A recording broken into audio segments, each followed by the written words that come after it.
You're listening to Packers Talk Network. PackersTalk.com.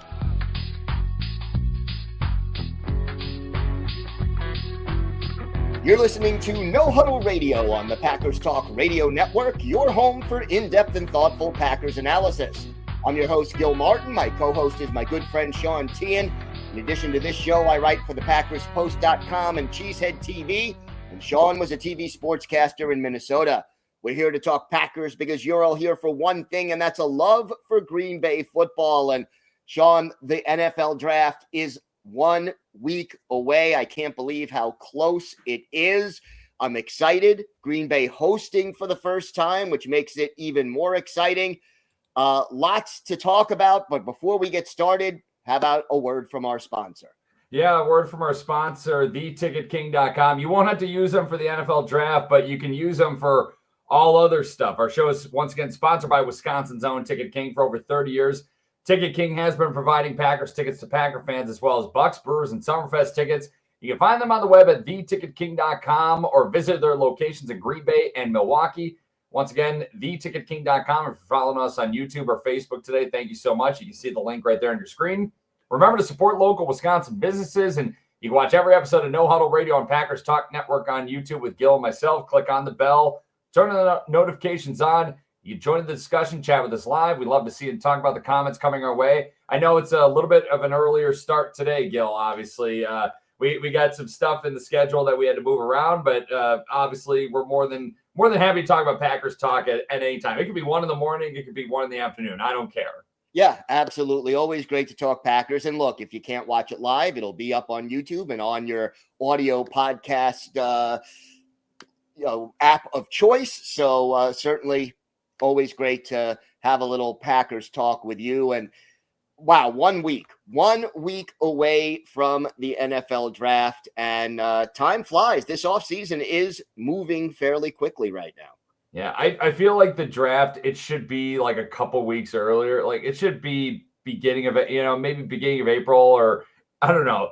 It just seems like it's just way too long being the end of April, but it accommodates for possibly better weather in Green Bay. So that kind of helps in that standard. But Gil, with the 2025 NFL draft coming up, the next time that we're on the airwaves, we're going to be talking after day one. We're going to be talking late at night about whoever the Packers select or don't select if they trade out of round one, which seems like the logical choice this year in this year's draft, where it doesn't seem like there's a lot of high-end talent, and it seems like there's a lot of good talent from prospects 15 through 60 or whatever it may be, whatever site that you're referring to through the draft industrial complex. But I want to talk to you, Gil, about the top 3 position needs, what we think the Packers need to address in the 2025 NFL draft. Obviously, in free agency, they signed Aaron Banks from San Francisco to help with the interior offensive line after the departure of Josh Myers. Elton Jenkins is planning on sliding over to center. They signed Nate Hobbs, especially with the uncertain future of Jair Alexander with the Green Bay Packers at cornerback.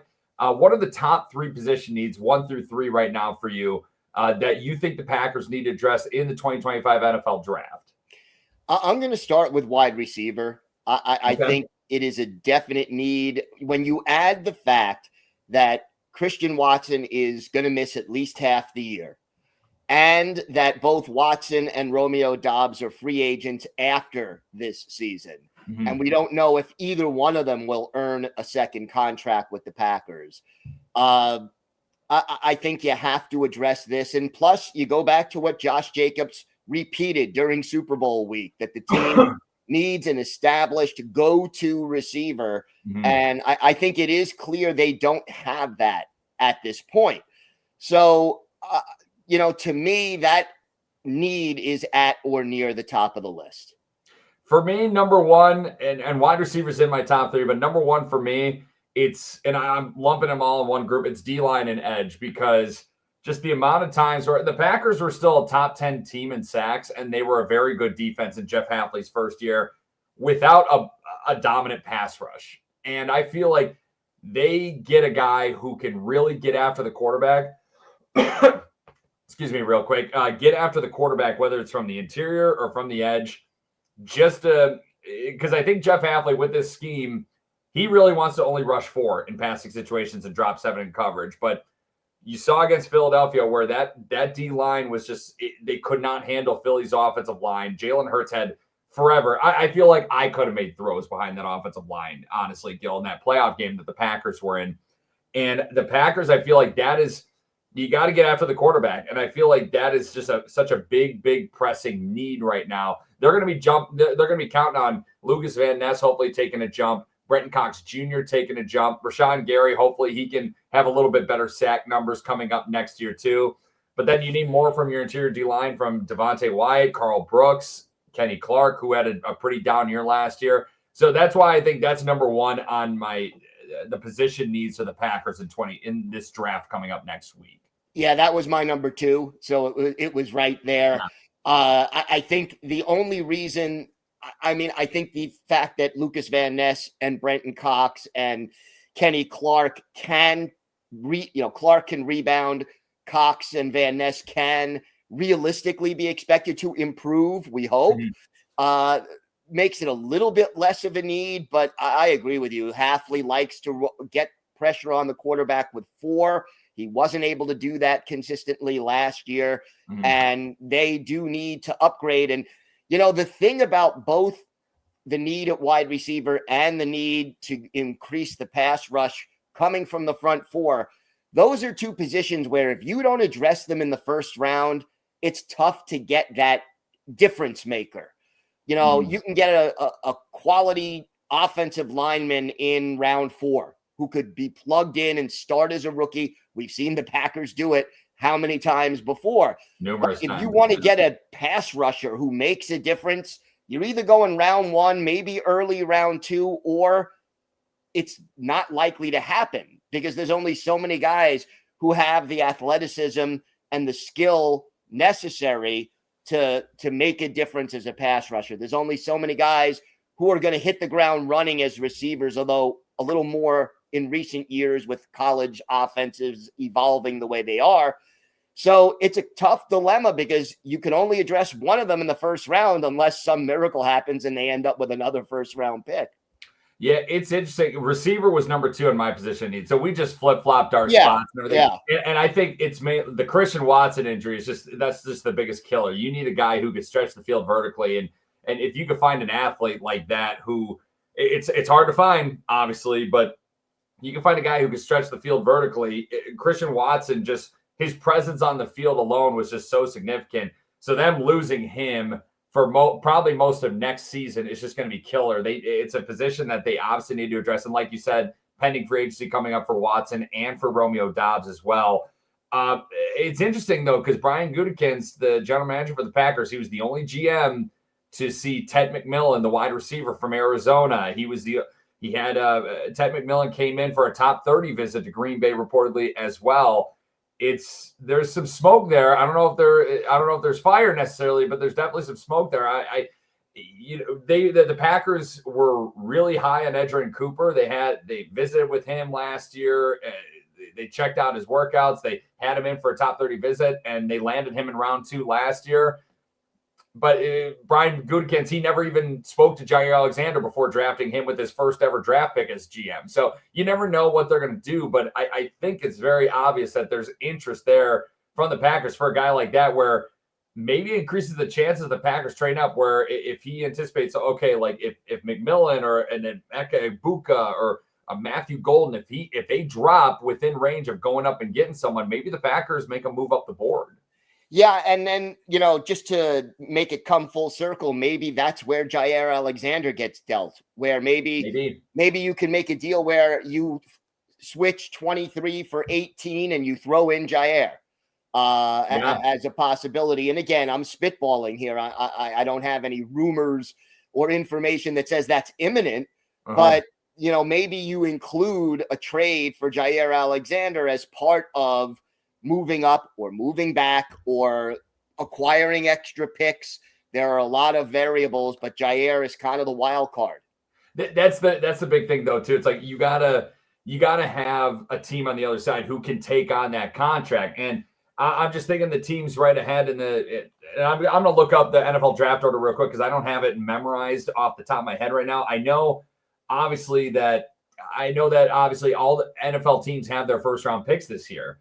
That's pretty significant. But you're looking ahead where you ideally want to trade Jair to the AFC. So teams ahead, just ahead of Green Bay, include the LA Chargers, the Pittsburgh Steelers, Denver Broncos, Cincinnati Bengals are at 17. Broncos, Steelers, and Chargers are 20, 21, 22, and the Packers are 23.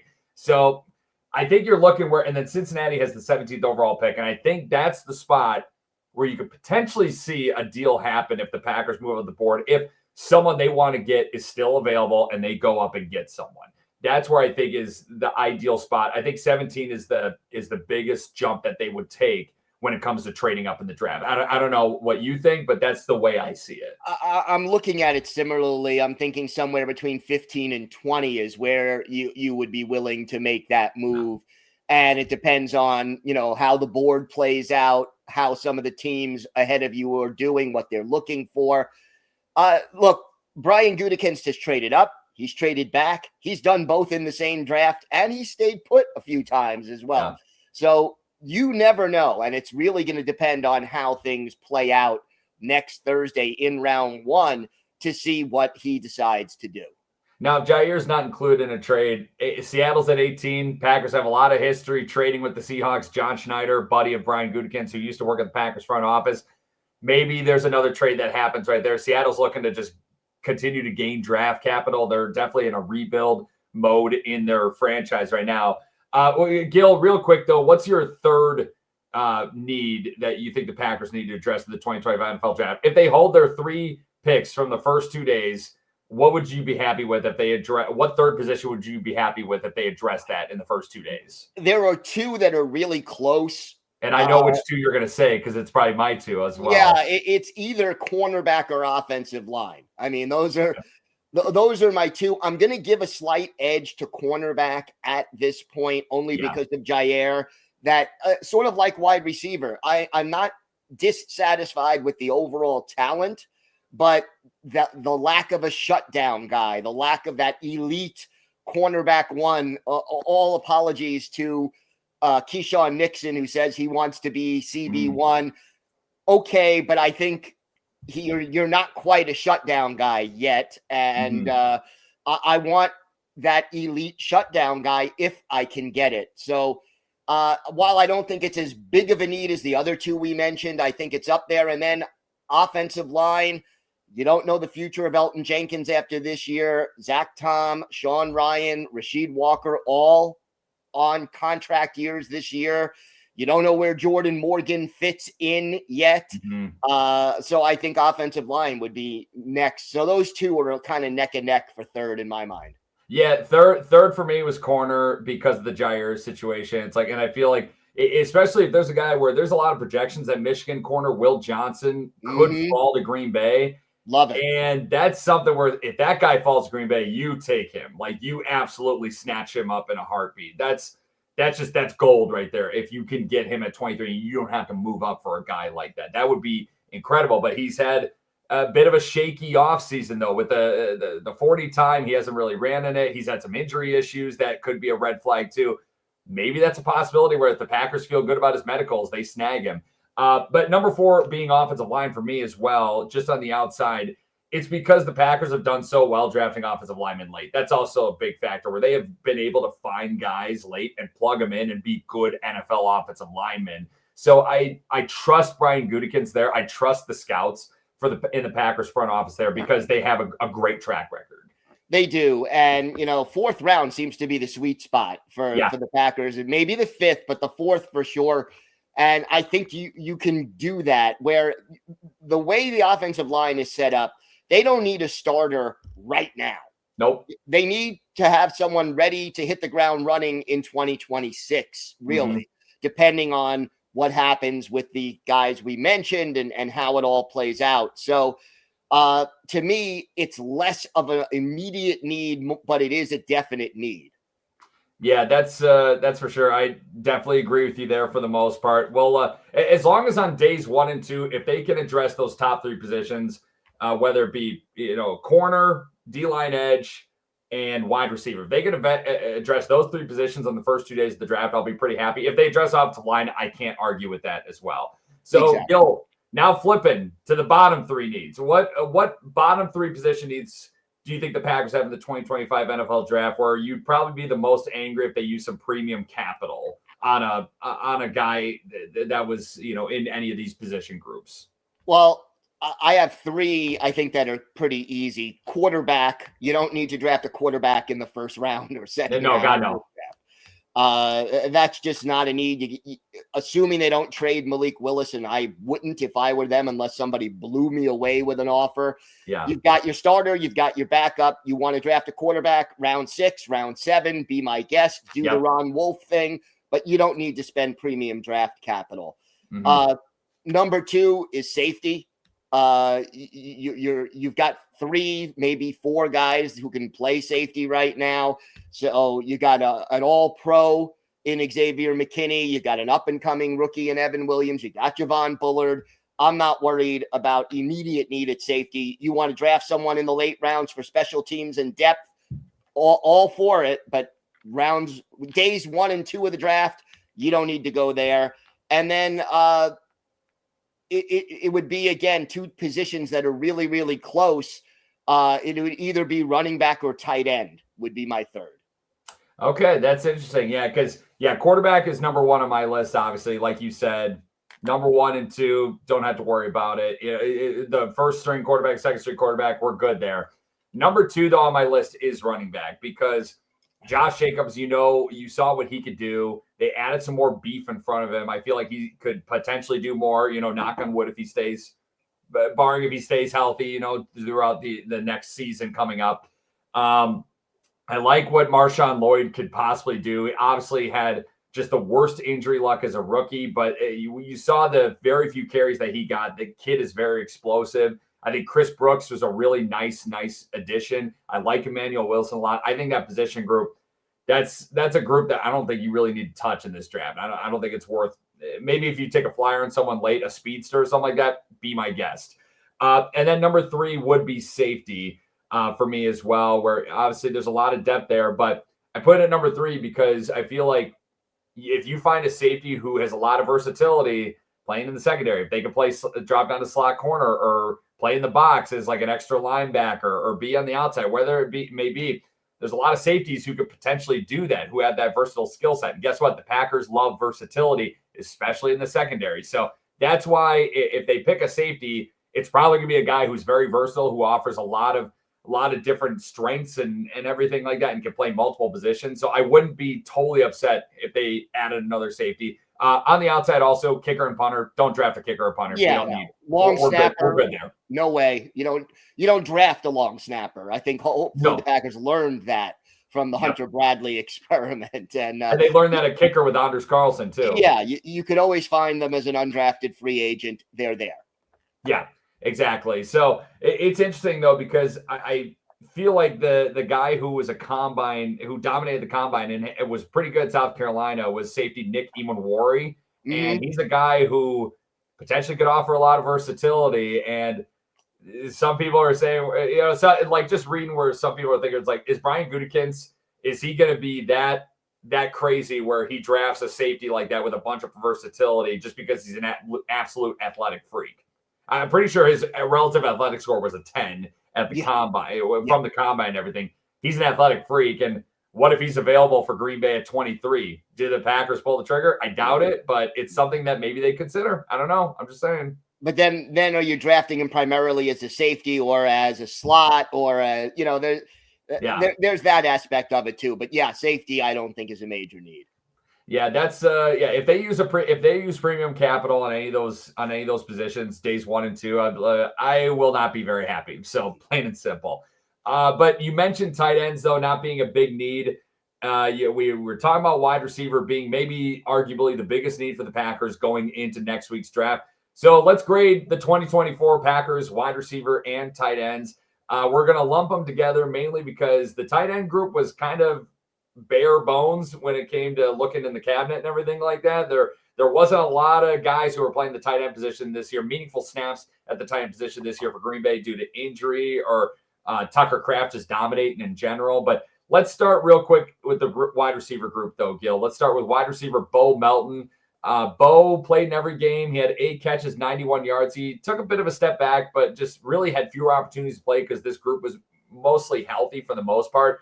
What's your grade for Bo Melton from the 2024 season? Yeah, I like Bo Melton. I think he's a useful depth piece, but I think last year he just earned a C. I mean, he did what was expected of him. He didn't do anything more, did not take a major step forward.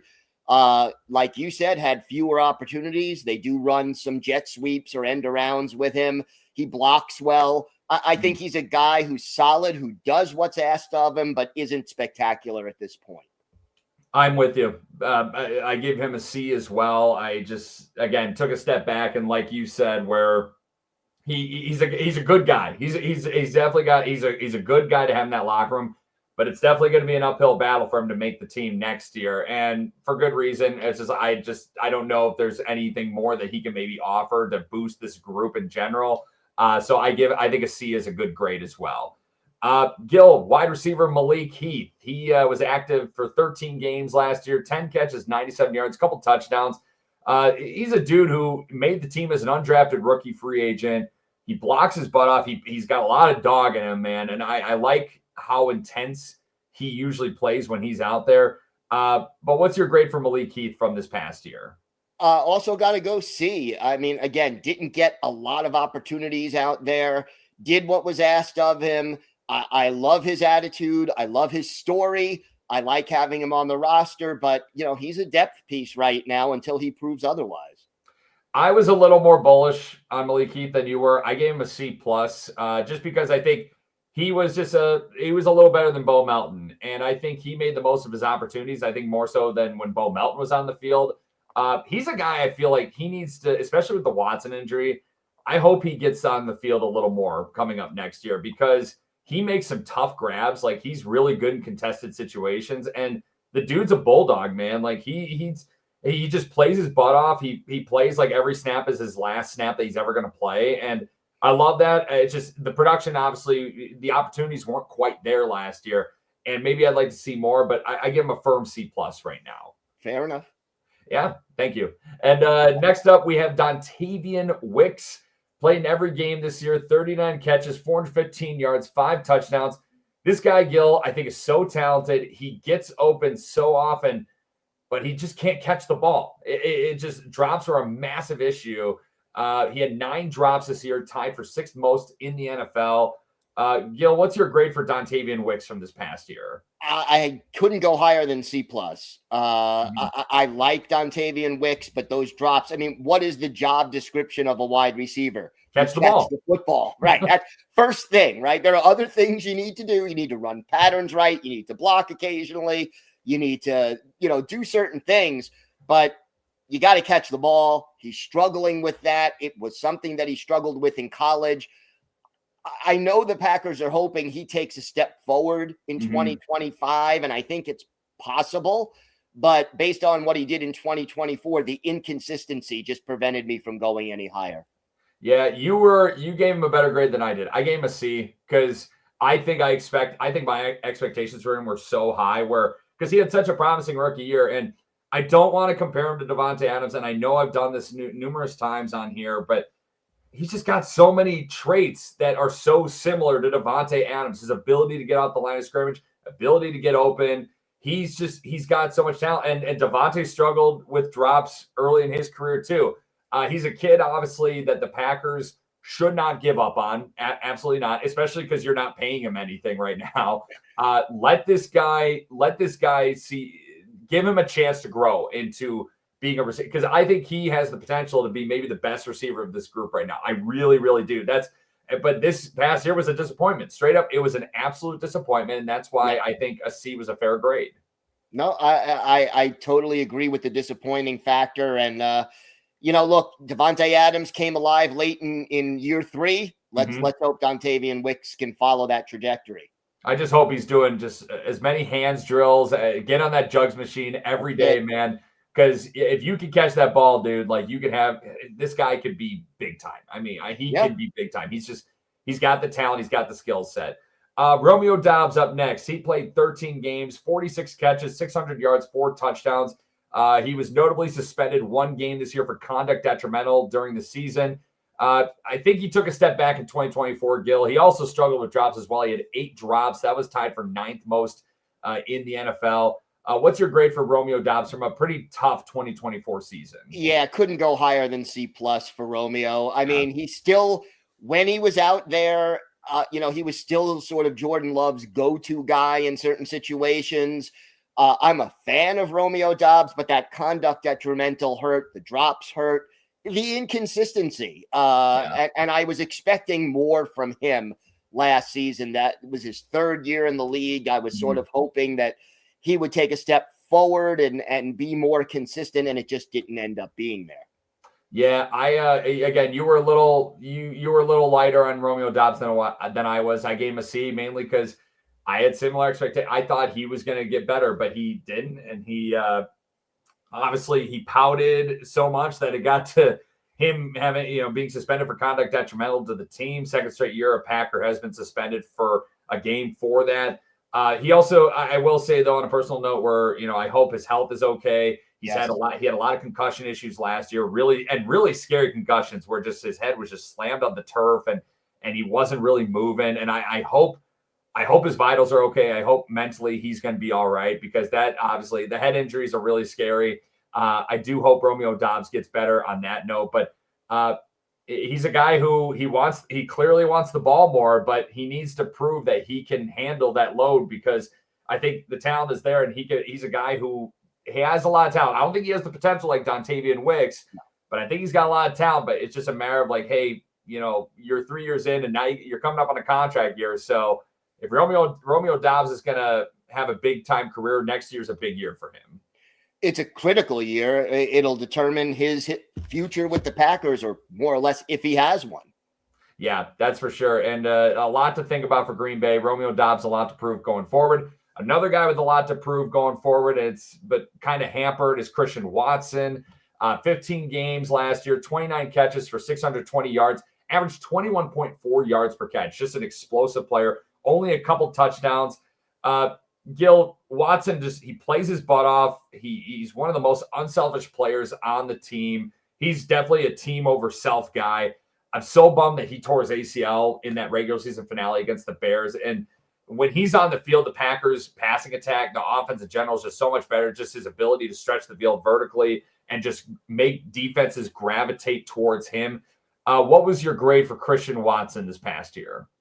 B- for Christian Watson, and it's on the strength of 2 things. Yes, the consistency and the productivity is not what we wanted, but the yards per catch, outstanding, and the fact that defenses have to respect him when he's out there.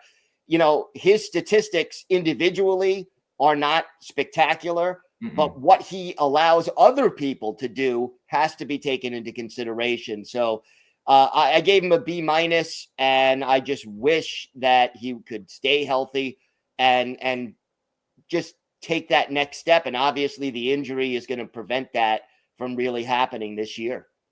Yeah, I hope he can come back from it. I hope his speed is still there after this torn ACL. I gave him a B- as well, by the way. And I'm just with you where the Packers are better, even though the numbers don't show specifically individually for him.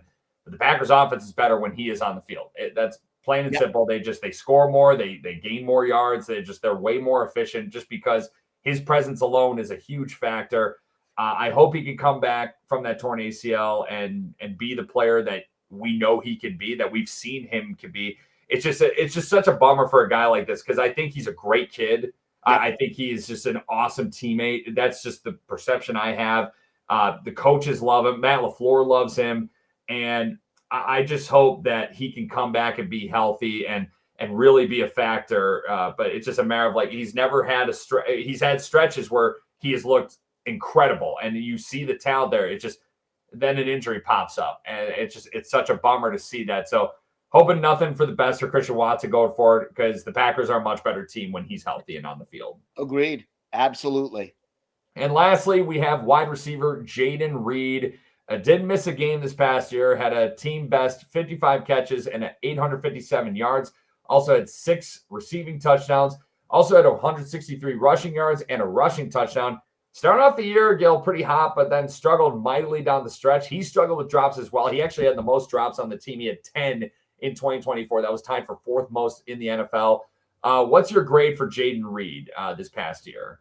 It was a tough one. I kind of went between a C+ and a B-, but I went with the B- because of the productivity. The drops were an issue. The trouble down the stretch was an issue, although in the first half of the year, he really looked like, he was taking a big step forward, but led the team in catches, led the team in yards, I believe second on the team in touchdown catches. So I went with the B-, but it was close to a C+. I was a little more bullish for Jaden Reed on my end. I gave him a B mainly because I think the way he started the year, he was at an A for me. Like he looked like, it's like, oh man, like this kid's good. And remember, he set Packer rookie franchise records as a rookie. And you thought it was like, okay, he's definitely gonna grow. He's growing off of this. He's gonna get better. That first game in Brazil, he was so good. He was so dynamic. And then it just seemed like, I don't know if he was dealing with personal injuries or the Packers teams figured out how to make sure he wasn't a factor, or if the Packers, maybe they just didn't really emphasize using him as often as they were earlier in the year. I don't know what it was, but I gave him a B because I think he was their best receiver this year. But definitely his play slowed down the stretch. It did. No question. Next up, we're going to the tight end group. Only a couple tight ends because that's primarily what we saw this year. Let's go with Ben Sims. He played in every game, 4 catches, 42 yards, more of a run blocker. He just does his job, Gil. He's a big reason the Packers' rushing offense was really good as well. He's in there just to get in the way, essentially, and he does that okay enough. What's your grade for Ben Sims from this past year? Yeah, I mean, Ben Sims, to me, he's a useful depth piece, but not spectacular. And I think maybe the best thing you could say about Ben Sims is you don't notice him that often, which means he's not making any major mistakes. Mm-hmm. So I gave him a C-. I think he's a solid depth piece. Maybe I could raise it to a C, but I don't notice him positively and I don't notice him negatively. So that's kind of where I went. I went C+ because whenever they've involved him in the passing game, he doesn't seem to have an issue with his hands or anything like that. Yep. And he's a guy who he's never really been a liability in the run game. And that's where Josiah DeGuara had a lot of issues when he was in Green Bay. And he's just a guy who does his job. I think he's an excellent tight end to have in those situations. And I think he's a good fit for Matt LaFleur's offense. Now, Tucker Kraft, he played in every game this year, 50 catches, 707 yards, a team best, 7 receiving TDs, best receiving threat probably in the Packers in 2024. And I think he should be a much greater part of this offense in 2025.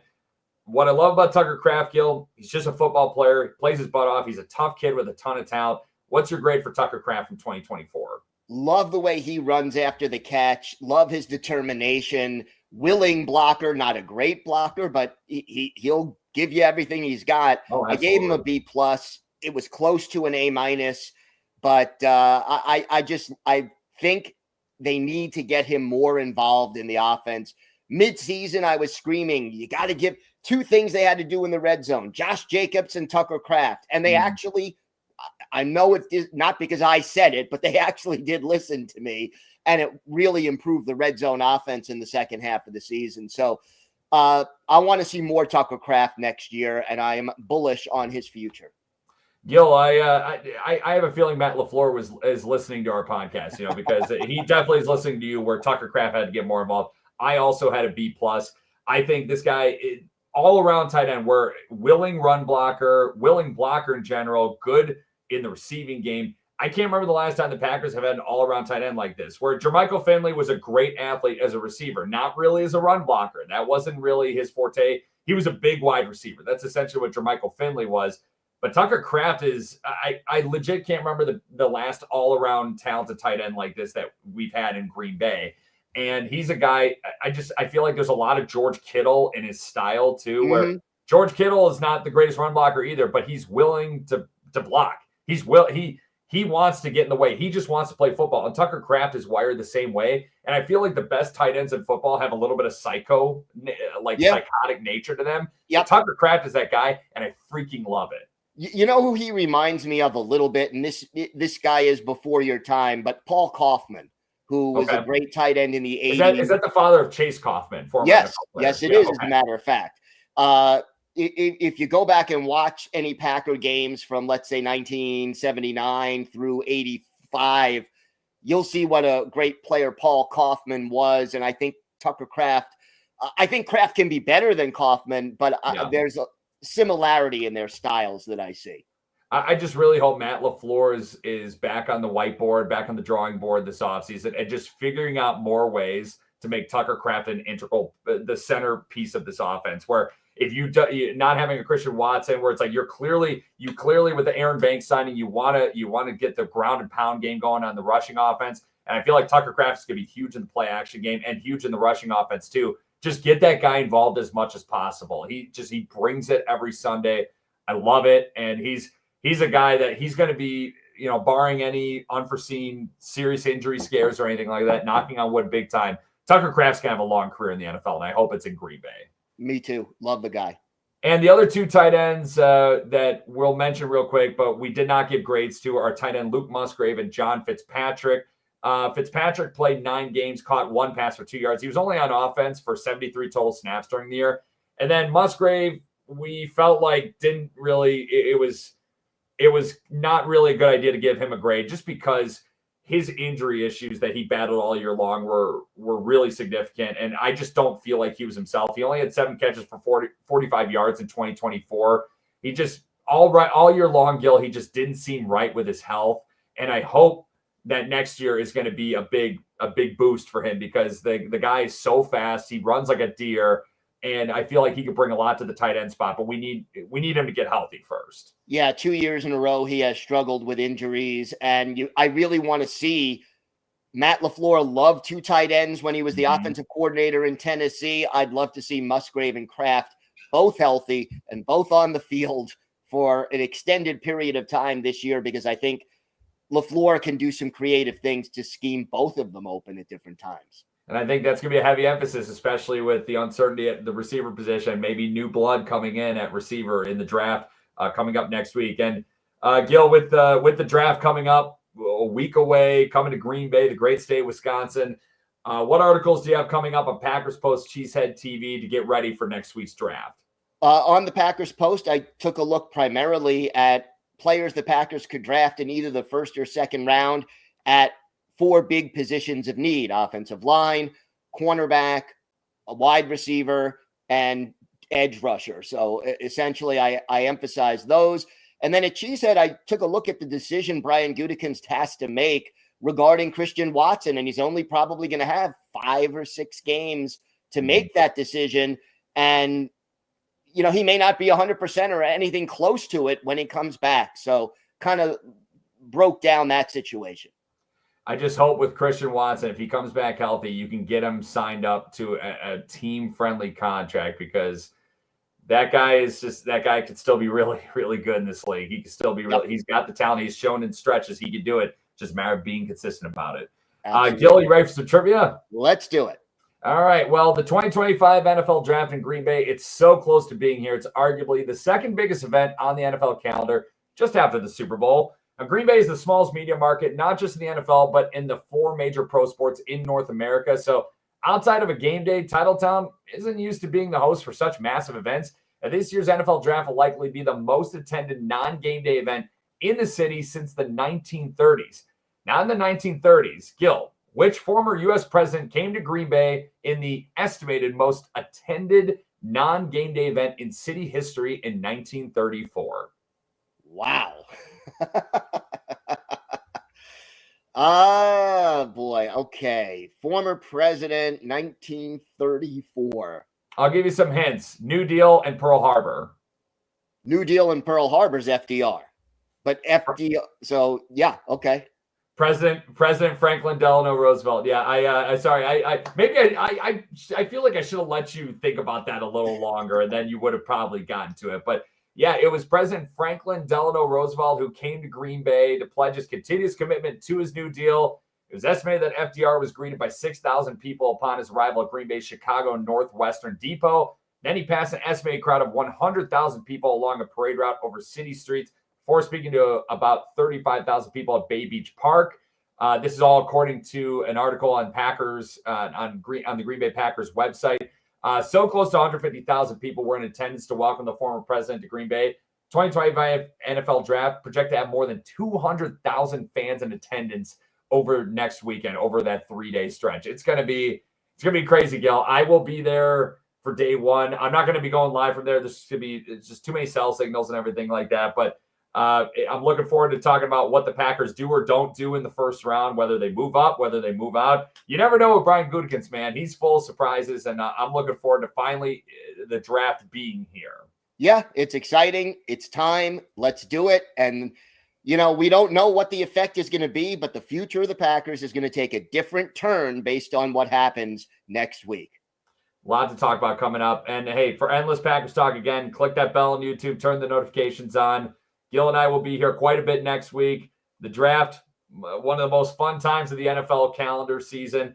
It's not my favorite time of the year. I like the regular season. And I like the playoffs more than that. I like to see the Packers win games, not win the offseason like the Chicago Bears.